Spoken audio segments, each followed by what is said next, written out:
Recording in progress.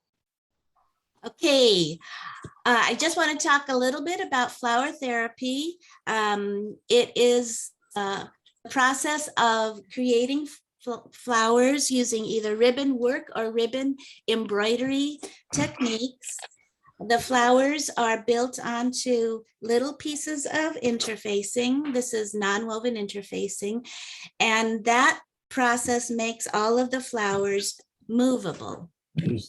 So you can put them together in any kind of configuration that you want. And we're going to work today on the pointed petal technique, the mountain fold technique, and the coin ruching technique. And then I'm also going to teach you how to make the easel. And in the next class, we'll cover the rest of the things. There are 10 colorways for the flower therapy palettes, and there are 4 different kit configurations. This one is the needle book, and it is completely sewn in place, or the composition is sewn in place. But for the other things like these guys, those are just pinned in place. So the instructions include every different design, and you can just create however you want, or you can do something else with them, whatever you have in mind. But it's we're using all of our hand-dyed silk ribbons.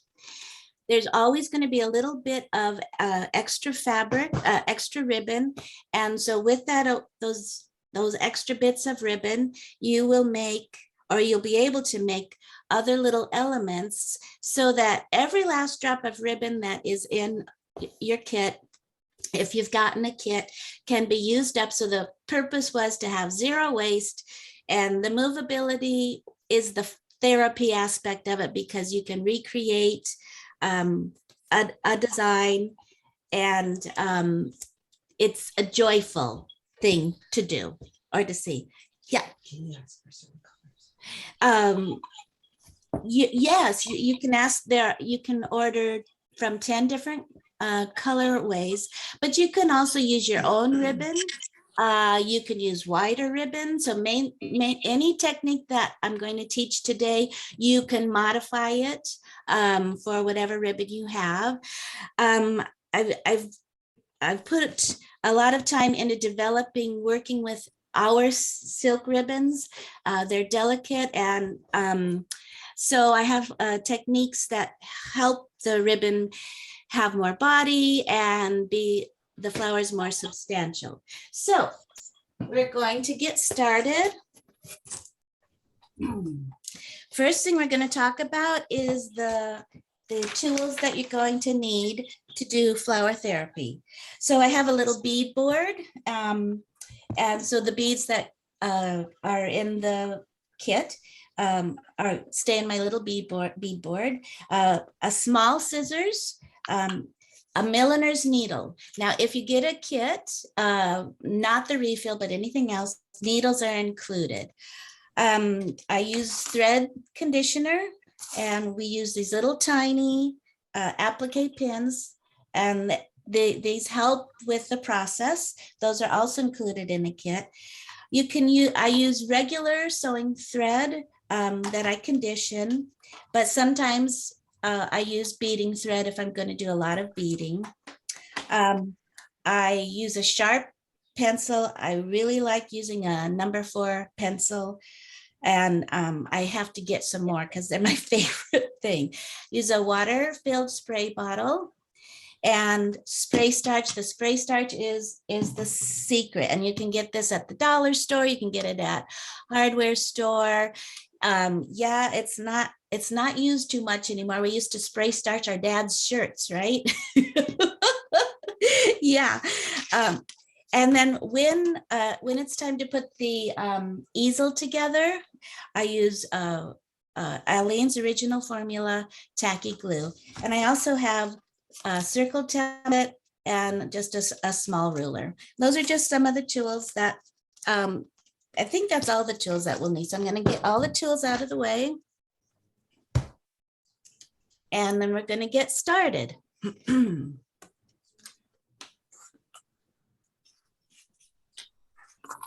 And I talked about the non-woven interfacing. This is a Pelon mid-weight non-woven. I use it to build the flowers onto, and I also use it to build a composition onto. So if I were to pick this up, or you could see that all the flowers are built onto the interfacing. If you're going to sew something in place and have it be permanent, and it just makes the whole process easier, and you have a little bit more freedom and options when you use this piece, and then the excess is just trimmed away. Okay, so we're going to start.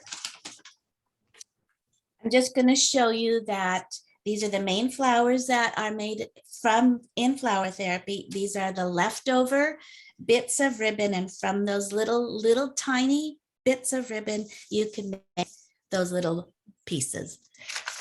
Okay, how am I doing, Claire? Great. Okay, so we're going to start with the pointed petal technique. Oh, now I need my ironing board. Okay. Okay, so the first thing that is important is to spray starch the ribbon. So, and I will only spray starch the 13 millimeter size, which is this one right here, and then I'll do the 32 millimeter size. Every once in a while, I'll do the 7 millimeter, but not generally. So you just take the spray starch and put a little light coat onto the ribbon and then press it dry. And instead of the ribbon being wispy and fly away, it has body now, and it makes it a lot easier to work with. So I will do this first thing. That's the first step I do every time. So now what we're going to do is start folding the flower petals. So I'm going to need my little pins, and the pointed petal flower is accomplished by folding the ribbon forward diagonally and then to the back diagonally. Now, before I go any further, I want to see that there's a diagonal cut here. And that diagonal cut is how we send out our ribbons so that they don't unravel on you. If you utilize that diagonal cut, it helps you to keep from wasting ribbon. So Wicked time with my tools. for instance, if I were to fold the ribbon like this, you see that all that's wasted. So this is the secret to getting as many little bits out of your excess ribbon. So we're working on this little flower right here, this one. So fold the ribbon forward and then fold it to the back. And then you want to give the tip a little bit of a pinch, and then take your pin and pin the layers together and then trim the ribbon off, and then keep going. Utilize that diagonal fold again, fold forward, fold backwards. Oh my goodness. Align the edge there and there. So you have basically you're forming an equilateral triangle. Pin it and trim it off. So you do that again, fold forward, fold backwards, pinch. And the pinching is kind of important because it keeps this tip from cupping downward, and trim. So you can see I can get at least one more petal out of this. In the 13 millimeter ribbon, this petal takes about 1.5 inches of ribbon. So the bottom petal layer requires 15 of those little petals, and the top petal layer requires 11. So we're going to be working on the petal layer because I have the bottom petal layer already started. So let's start chain gather stitching those petals together. So I've threaded my needle is threaded in a milliner's needle, and I've already conditioned the thread, which is just done by going boop like that. The thread conditioner is it coats the thread because a lot of threads are poly wrapped cotton, and they tend to kink up. So by coating the thread, it keeps the thread from kinking up on you.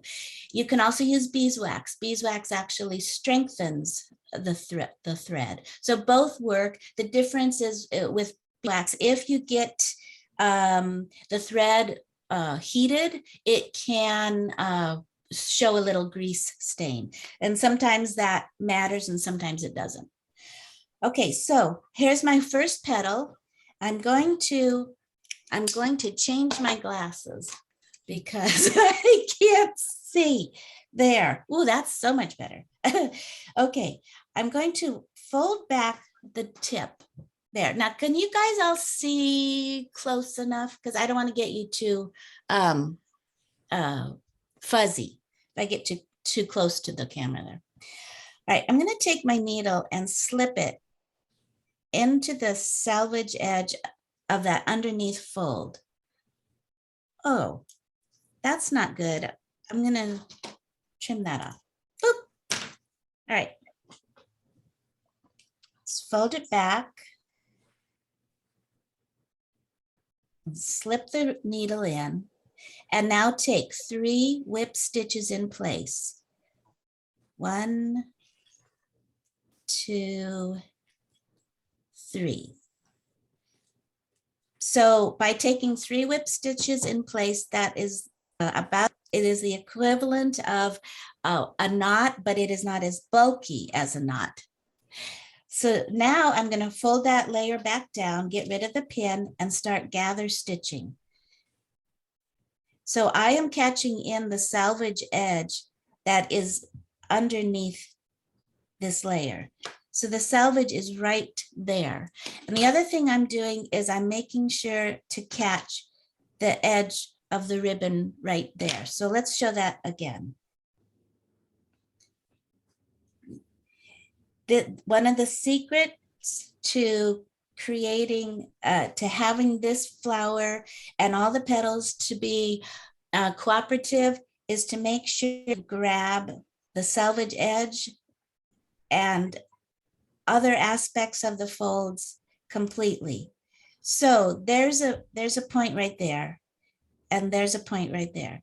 By grabbing those, that will help in the next steps to control the petal. Otherwise they get wonky, and they don't want to play nice with the other ones, and they like stand out like a sore thumb, and they say, hey, I'm different than you. So okay, so I'm going to do that again. Chain gather, stitch the petals together. Remove the pin. And I will continue to do that until I have all 11 petals, or however many is needed for the flower, chained together. So I'm going to move that over. So here we have the petals chained together. So I wanted to say that petal quantity is arbitrary, and a ribbon size is arbitrary. So if you're wanting to experiment, then you just have to try yourself and see how much ribbon it takes, how many petals you need, because whatever you can make in the 13 millimeter, you can make it also much bigger. The same technique. Okay, so I have them all chain gather stitched together, and now I'm going to pull the thread so that those petals gather down. And before I do, any securing, I want to go through and make sure all Get out of there. Get out of there. the all the petals are going in the same direction. So that means all my raw edges are here and all my petals are there. Then I'm going to gather this down to a specific amount. So for the top petal layer, the amount is 1.5 inches. So I'm gonna lay the petals on the ruler, and 1.5 is right there. All of a sudden, I can't read this measurement. Oh, yay. Okay, so I need to extend it a little bit to there. So I'm gonna grab it and now take 3 whip stitches in place.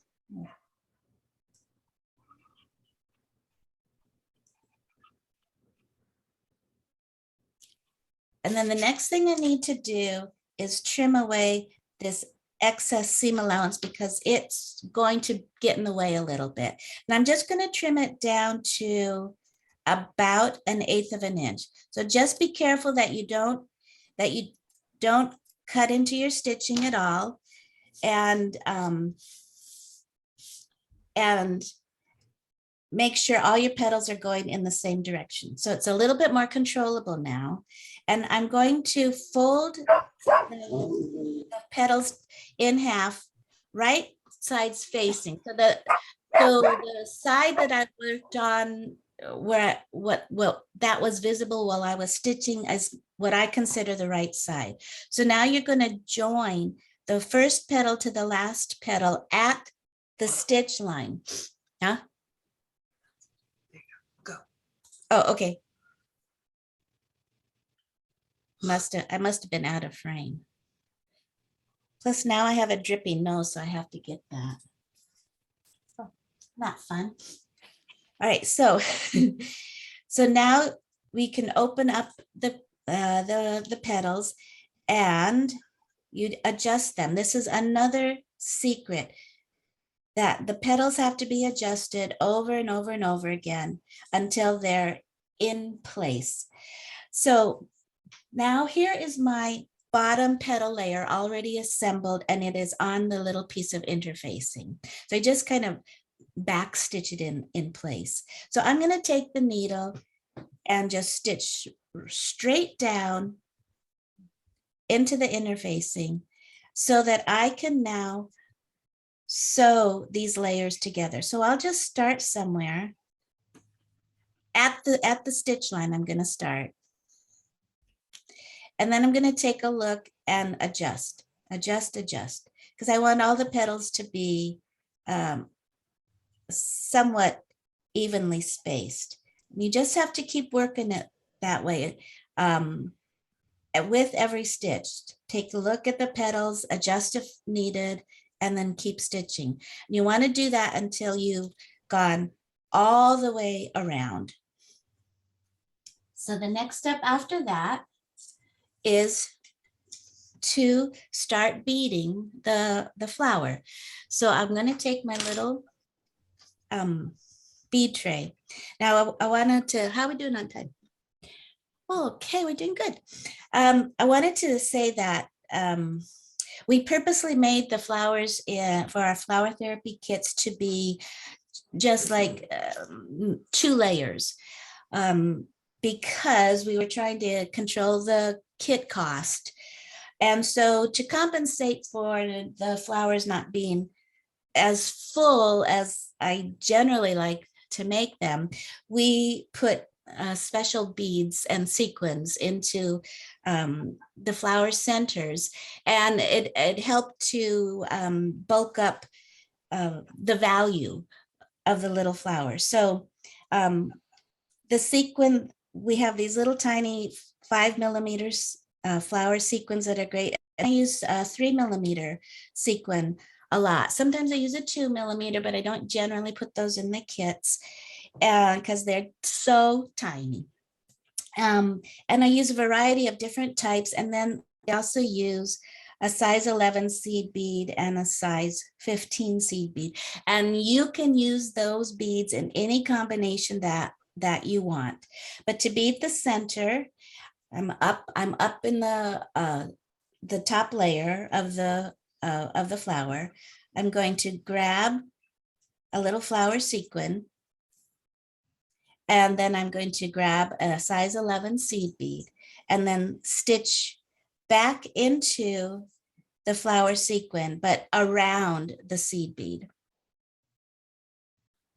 And I will continue to do that all the way around until it builds up a little mound. So you just have to keep working it and working it and working it. Sometimes I will take a 3 millimeter sequin and add it to the center. Oh, okay. So you keep doing that until you build up a little mound. And usually it means you have to build a layer on top of layer on top of layer. And you just keep doing that until you have a flower center that you're happy with. You can be as full with it as you want. You can put something else in there additionally if you want.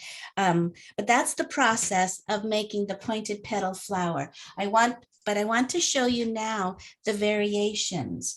So these two are the same flower, but this one is built with an additional 2 layers. It's all the 13 millimeter ribbon. And that same flower is this one right here. So this one is stitched in place onto a composition, and the petals are manipulated a little bit with this seed bead. This is also the pointed petal technique, but it's made with organza fabric and a 32 millimeter ribbon. So 2 layers. And I showed this one to you a little bit before. The bottom layer is made from matelassé fabric, and then organza, then 32 millimeter, and then 13 millimeter for the center. This is the same technique that we use for the topper for the strawberries. And you can put them onto a little bracelet if you want. And then you can, this is our flamingo kit. So this is the same technique right there. So you can see it's versatile. You don't have to just make a little flower and then not do anything with it. So I'll just show you this. This is one of a project that I'm working on for like a master class that I'm teaching. And so this is the 13 millimeter flower. Yes. You saw the last petal to the first, making the circle.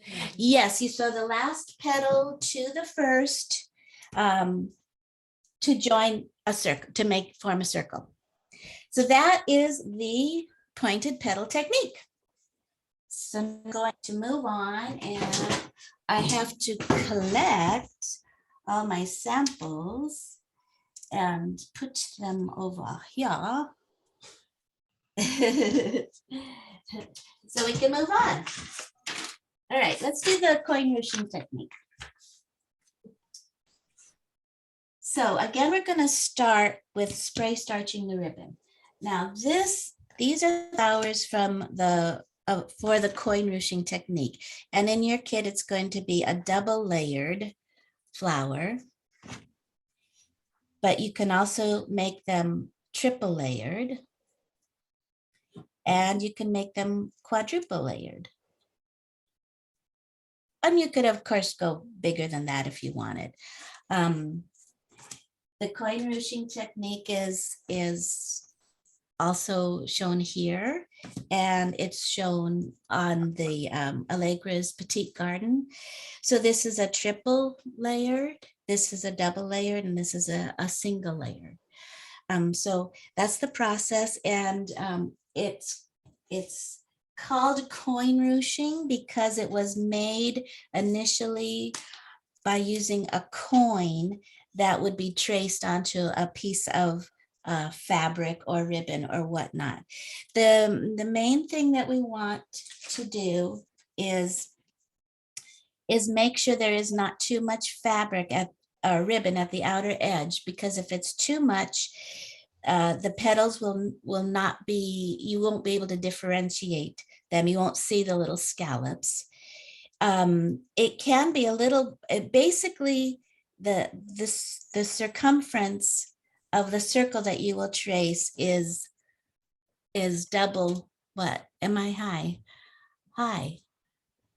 The question is, you then sew the petals down individually to the interfacing. Oh, no. Let's see, where'd they go? You don't sew the petals down to the interfacing. You sew the center down to the interfacing. So all the petals are still individual. And so you can see that I can just lift them. I'm only sewing to the center only. The rest of the petals are free. If you want to create a composition, you can add texture by sewing the petals down in your composition. But generally, I don't do that. Okay, did I answer that question okay? Say yes, everybody, yes. Okay, all right, so basically the circumference, the diameter, Claire asking me, do I keep going mute? Oh, that's weird. Okay. Okay, so the diameter of the circle is about 2 times the width of the ribbon. So if it's more than that, you will have a more roughly petal, and that will cause you to not be able to differentiate. Oh, okay. Okay, so I'm going to take I'm using a 1 1/4 inch circle, and I'm going to place it on the ribbon and then start tracing.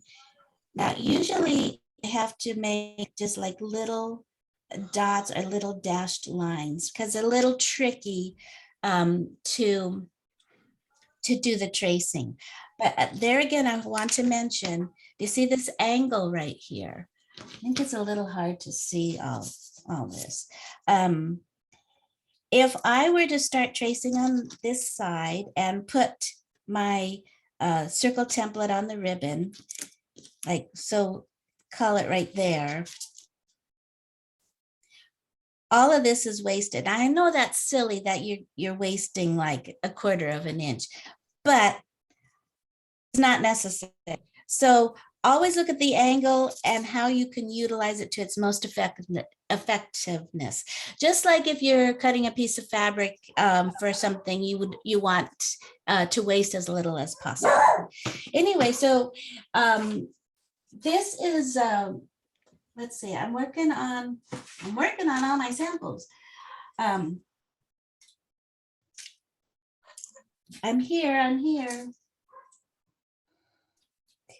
So we want to trace a total of 11 half circles for the bottom petal layer and 9 half circles for the top petal layer. Again, the ribbon is spray starched before the tracing begins. Okay, so here's our piece. I'm going to show you how to start sewing. We're going to do the three whip stitches in place again. So 1, 2, try not to get the thread around that little point there, and 3. and give it a little tug to make sure it's secure. Then get rid of those tails, those thread tails. Now what you're going to do is just gather stitch on your traced half circle. So the stitches are about 1/8 of an inch long, and you just curve around.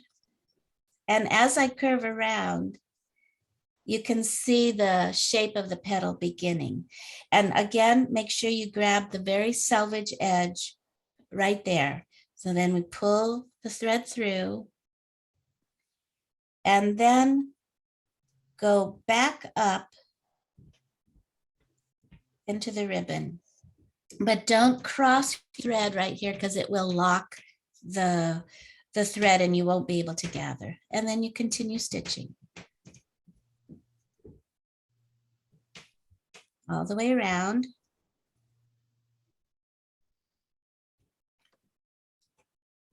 And so you can see the petal starts to form, and we pull that through and we keep stitching.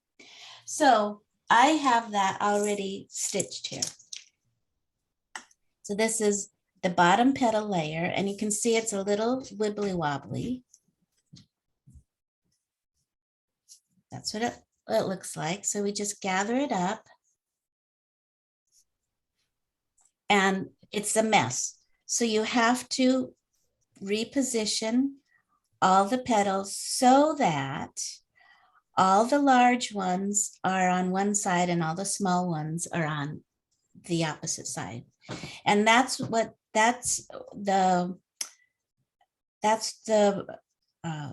coin ruching technique creates large petals on one side and small petals on the other. And it's different than zigzag ruching, because zigzag ruching creates equal sized petals on both sides. And zigzag ruching is done by creating a zigzag stitch, and coin ruching is a circular stitch. I don't know if that's helpful or not. Don't tell me, I don't want to know. Okay, so this is the bottom petal layer, and we have to gather it down to a certain amount, and it's 1 3/4 of an inch. So, and you know, sometimes I make these figures up, and but you kind of have to experiment. About how long is the ribbon piece? Let's see. Well, in the kit, it's a 1/2 yard that you're given, but I think I used up 14. It's 1 1/4 times 11 plus 1/4 of an inch on either side. So I think it's about 14 1/4 inches or 14 1/2 inches. So it doesn't take that much. And remember to use your scraps. Save them. Okay, so I'm going to gather this down to 1 3/4 of an inch. So I'm going to do the same thing. Put the gathered area on the ruler, and right there is 1 3/4 of an inch. So I'm going to grab it and then secure.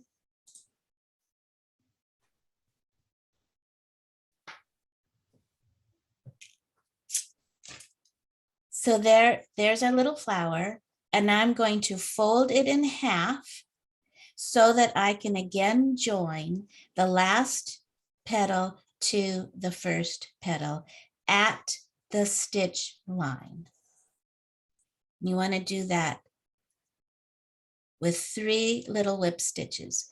So don't use knots. Just use those 3 whip stitches in place. It's far less bulky, and it is more than sufficient a way to secure your thread. So then again, we go and take every single petal and adjust the gathers. And one thing you might notice is that there's a little bit of a petal ridge right here in the center, and they're really sweet to focus in on as part of the composition of the flower. Okay, so then I will take my little piece of interfacing, sew right down into it. I have the flower right side up. So those little ends are right there. They're the little raw edges. So straight down. And again, adjust and sew the flower to the interfacing along the stitch line.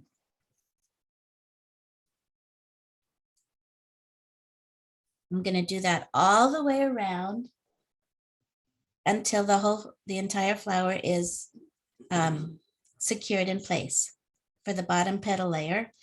And then I would do the same thing with a top petal layer. So this one has only, I think it's 9 half circles, and it's, oops, forgot about that.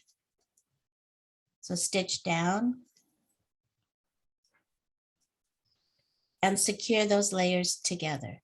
So I would have, of course, fully completed stitching the bottom petal layer in place before moving on to the top petal layer. And I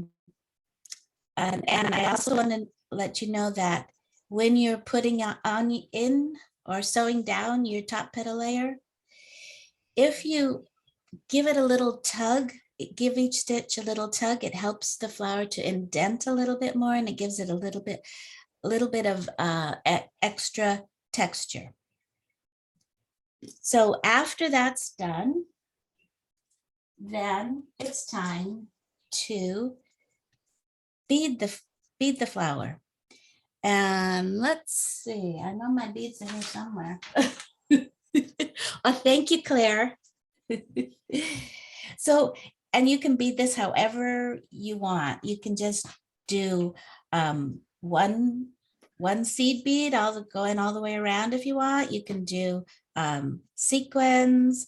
You can totally flatten those little center guys, or you can make them be more standy uppy. So you grab a sequin, and you don't have to think about what beads you're using too much. Just use whatever sounds good. All the beads and sequins in the kit, they all go together with each other. Stitch down, and just keep doing that all the way around. So that is the coin ruching technique. Okay, I'm doing good on my timeline here. All right, now we're going to go into the mountain fold. Any questions, you guys? I think that's a no. Okay, so now we're going to do the mountain fold technique, and that is this little flower here. It's made of 32 millimeter ribbon and 13 millimeter ribbon, and you can make them tiny or you can make them larger. It's basically, see, these are little tiny guys. How long, what size milliner? Oh, size 10. I always use a size 10 for all ribbon work. And hand sewing, it's like the best size needle. Size 9's a little big, which is ridiculous, but it is. Okay, this is a mountain fold technique. This is made from 13 millimeter ribbon. This is the mountain fold technique, and for this one, I sprayed the flower with water and then repuffed it up so it gets to be a little bit crunchy and it has some nice texture. And let's see, this is the same technique that is used for the cap on the acorns. I call it mountain folding. Sometimes I call it fluting, but when I'm sewing, it's called mountain folding. So we're going to get started. This one is a little bit tricky. So, but it's worth it. Stick with it. So it's all in the pinning. So in your kit is a 9-inch piece of 32 millimeter ribbon to make this little flower, which I think looks like a geranium. And these pins are really going to come in handy now. So the ribbon has been spray starched, and this is what the my cut piece looks like. So I'm just going to re-angle the ribbon and fold it so I can have a little mountain plateau created. And then I'm going to pin that fold. And I'm going to pin it so that the pins only extend about 3/8 of an inch into the ribbon. Then I'm going to fold up and fold back down diagonally. And then I'm going to pin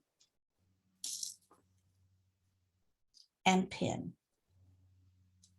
And while I do that, I'm really just wanting to get those folds in place. So I'm going to go ahead and secure that one right there as I go and remove the pin and push this up a little tiny bit.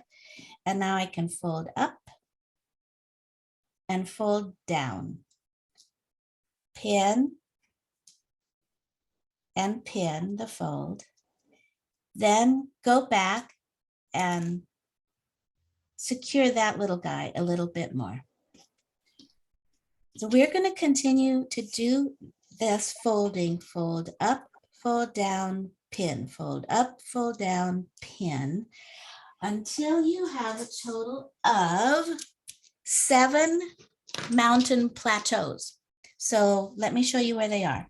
This is 1, 2, 3, 4, 5, 6, 7. So that's number 7 is an arbitrary number. The ribbon width is arbitrary. This can be made really large. And of course you saw that it can be made really tiny. So now let's say you have all of this nicely pinned, and these pins are really, really helpful for this technique. Now what you want to do, this is not absolutely necessary, but it makes the process better. You take the ribbon in your hands and fold it so that you can overlap the ends to continue the pattern that's already been created. So if you remember in math, when you have to look at figures and what the pattern is that you're creating, it's the same concept. You're just continuing the pattern so that the last one overlaps onto the first one so that you can't really tell where one starts and where one ends. And then we're going to take needle and thread and start sewing. So I sew along this edge and I'm going to bring my needle up and take your 3 little whip stitches in place. Yep.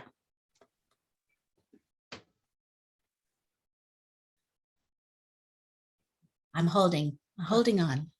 Okay, good. I'm go. Oh, and I see how all those things get in the way. Just cover them with your fingers. And you do those 3 little whip stitches in place. And of course, it's a little hard for me to see sometimes. And now we gather stitch, 1/8 inch long stitches all the way around. And push the ribbon onto your needle. And as soon as you pass an area, you can remove the pins and then pull through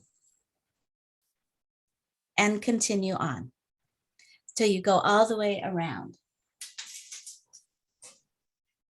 And just to show you, this is the 13 millimeter ribbon. The other one was a 32 millimeter. So it does get quite small. You would do the same thing with the 13 millimeter ribbon and make a circle. The pins tend to like to fall out. So we just put them back in and force them into submission. All right, now here we have, I've stitched all the way around Hmm. and I'm going to pull the thread tight and see, you can see right there's my seam allowance. Well, this particular piece of ribbon is what I call a pancake ribbon. When we're dyeing the ribbon, and we're putting them on our tray, the the dye will gravity will pull the dye down to an edge, and it creates this beautiful little ridge. And I love this ribbon personally myself, but sometimes we don't send it in our kits because we don't want anyone to think, oh, there's something wrong with that piece of ribbon, but really it's the best ribbon. If you get a pancake ribbon, and why I call it pancake ribbon, because when you're making pancakes and you have butter in the pan, and the first pancake is always so nice and crispy right out of the pan. So that's why it's called pancake ribbon. So, and I had to tell you that today because I knew you needed to know that. So now let's see. I think we're going to pull this as tight as possible. Are you laughing at me, Claire? She's laughing at me. Rachel knows about the pancake ribbon. Rachel wants for the pancake ribbon. Okay, so pull it as tight as it'll go and see how the cute little flower is. And this is a little bit too much, so I'm going to trim it away. And then once your gathers are secure, now here's the opposite side. If you like the opposite side better, that's okay too. And then stitch it right in. Just like we did all the other techniques, and sew it in place all the way around. So it's until it's nice and secure. I actually have a knot on my thread, so that's so fun. Okay.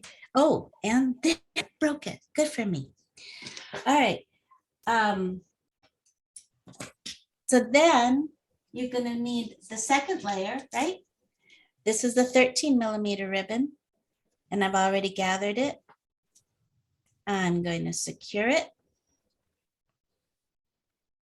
A couple whip stitches in place, usually 3, and then stitch it straight down. And secure.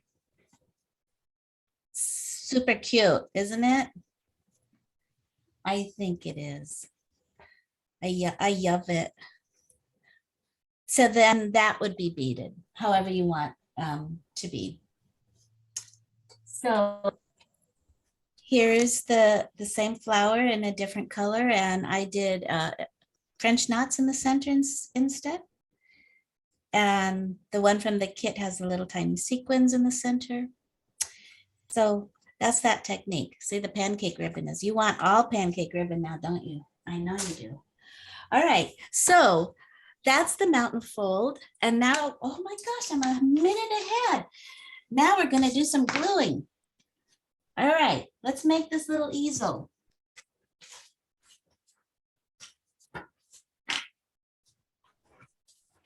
Okay.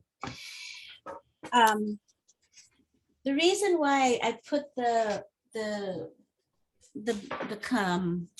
compositions onto a little easel was because I wanted them to be movable. So the front portion of the easel is foam core board. If you get a complete kit, you get a piece of foam core board and fabric. And you know, the ultimate kit includes enough fabric to make the whole easel. It's just a nice way to display what you've done, and you can change it anytime you want, or you can ask a friend who's having a hard day if that friend wants to play with your flowers and rearrange them. And it's just a nice little idea. So, oh, we forgot to get the glue ready. Oh, you know what? You know what I forgot to tell you is there's an alternative to making the mountain fold. And it is where I just take a piece of fabric, a piece of ribbon, fold it in half, offset, spray starch it, gather it, and overlap the ends. And I can make a little flower that way instead. So if the mountain fold makes you crazy, you can just do a simple version. It's called a rosette. This is Helen Gibbs' version of rosette making. Okay, here we go. Thank you, Claire Bear. All right, so I have here the tacky glue. I have a 3-inch disposable paint roller. And I have a glue surface, and this is the glue that we're using. This is the glue I always use. I don't use anything else generally. So what we're going to do is cover the piece of foam core board with a piece of fabric. So if you get an ultimate kit, you'll have a piece of noil and you'll have a piece of velvet, and you can make the velvet be on the front, or you can make the noil be on the front. It doesn't matter. It's a personal choice. Is that good? Okay. So there's a little piece of batting that I lightly laminated to the foam core board. So you can see that the foam core just can push a pin right through it. So I'm going to cover. I have one edge already glued in place. I use the roller, but oh, I would love that with a burger. Oh, do you have any hints for spray starch? I don't have hints for spray starch, except to use it lightly and to iron it dry right away. And you don't need anything fancy, any fancy spray starch, just whatever you can get at the grocery store, the hardware store, or the dollar store. So I am snugly wrapping the fabric around.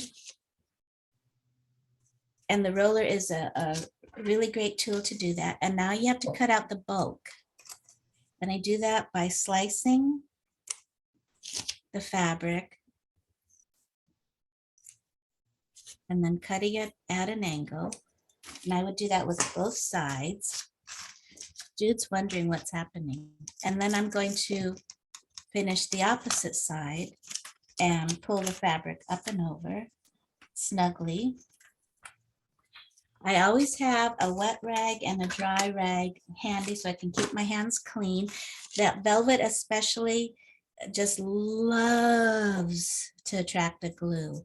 It just loves it so much. So all you have to do is go, and you got a glue spot on your velvet. Then I always do this thing that I call flip and flatten.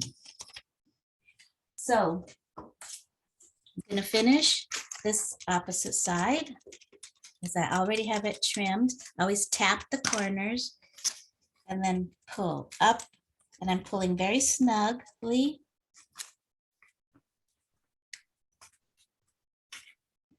Make sure your hands are clean. So always clean your hands with a wet rag and a dry rag. You can use your clothes to dry your hands though. You don't have to have a rag. And make sure you get all those corners nicely covered.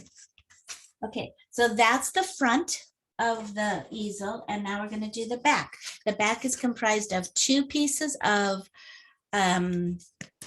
crescent board that are glued together, and it just makes it be a little bit heavier. And we're going to roll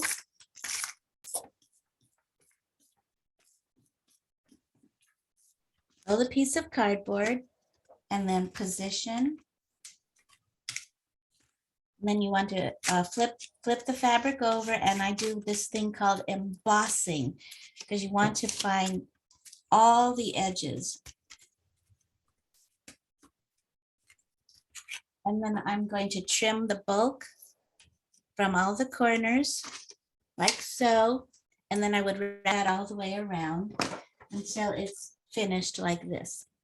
So every time I do some gluing, I also do a process called flip and flatten, where you put the item on your work surface and flatten it, and it melds the fabric into the glue, and it flattens it. It makes it be a much better finish. So these two pieces now would get glued together. So that is the front, the main part of the easel. And then there are 3 parts for the little stand. So you have part 1, part 2, and part 3. Part 1 is going to be finished all the way around. Part 2 is finished on 2 long sides and 1 short side. And then the top portion right there is folded and glued down. And then part 3 is finished all the way around. So if we go ahead and finish this piece. Check the time. Okay, almost there. So fast. Wrap the fabric all the way around.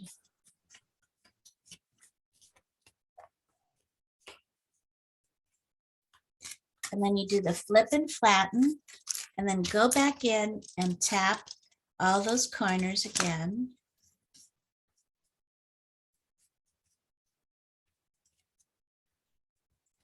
And do flip and flatten again. Now what we have to do is glue these 2 pieces together. So the tab is going to go onto the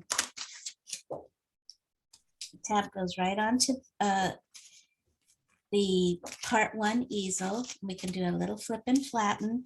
You want to be able to fold the easel.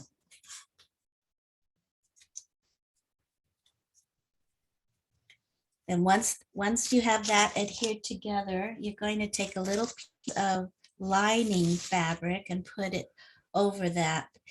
Otherwise, that white part will show. And then you have an assembled easel. And what's cool about, or stand, and what's cool about it is you can spread it out as wide as you want. It can be almost straight up too. So whatever surface you have available, it's really a versatile easel. And then it gets glued centered to the back part there. And you'll see that there's a little bit of a gap. So you can glue a little trim over that. So that's how the easel is assembled, and it's a cool little thing for any number of art projects that you want to create. So that's flower therapy. And next time we'll talk about the mountain, the flat loop technique, the knotted technique. We'll do the folded rows with tutu, and we'll talk about using up your little scraps and how to assemble the needle book. All right. Who wants to say hi? Let's say hi now. Hi, Mary